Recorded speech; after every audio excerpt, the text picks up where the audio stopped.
Let's go see what the garden is looking like in late October. Here we have a variety of broccoli called Happy Rich broccoli. It doesn't make such a big central stem. As you can see, we've already cut off the main stem that it makes, and then these small side shoots right here will also grow and become more kind of like a broccolini style, versus this is the type of broccoli that you would get in the grocery store where it's one big central head. That one hasn't really started to show up yet, but as you can see, we have quite a few of those plants. You're gonna have to look past the weeds on this one, but these are our carrots. I put a reminder in my phone for when they should be ready based on their harvest date, and it's now, but they aren't shouldering where you can see the edges of them, so we're gonna leave them for a little bit longer and see what happens. More of the garden over here, you can see our marigolds and some red cabbage, which had a severe caterpillar problem earlier this year. More brassicas, kale, Brussels sprouts. These are bush beans. I harvested the first crop of them maybe a week or two ago, but you can tell that there's a bunch more that are ready to come off. This plant right here is really weighed down with a bunch of them, so it's kind of toppled over the side.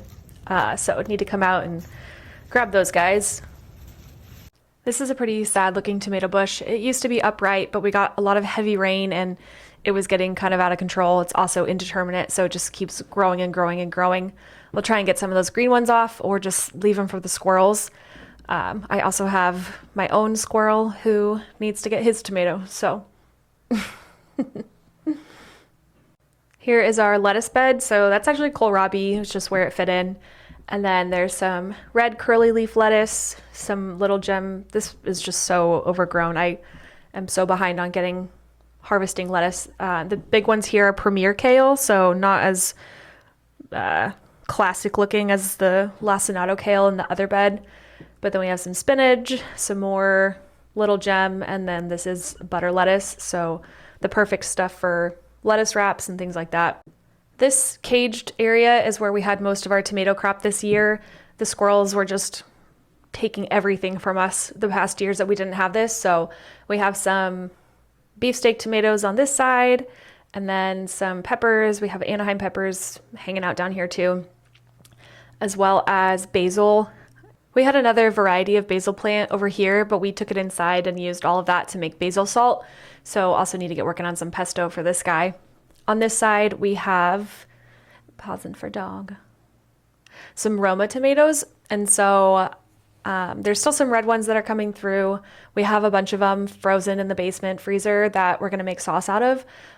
Just waiting for a couple more to ripen. If they will, we'll see. Lots of green ones still hanging out. And then if you don't take care of it, it can grow through the top of the hardware mesh, since this is an indeterminate tomato, which means it just goes forever until the frost. The cut flower section of the garden is on its way out for the season. Snapdragons aren't really blooming as much. I stopped deadheading the zinnias a couple weeks ago because they were just getting to be out of control.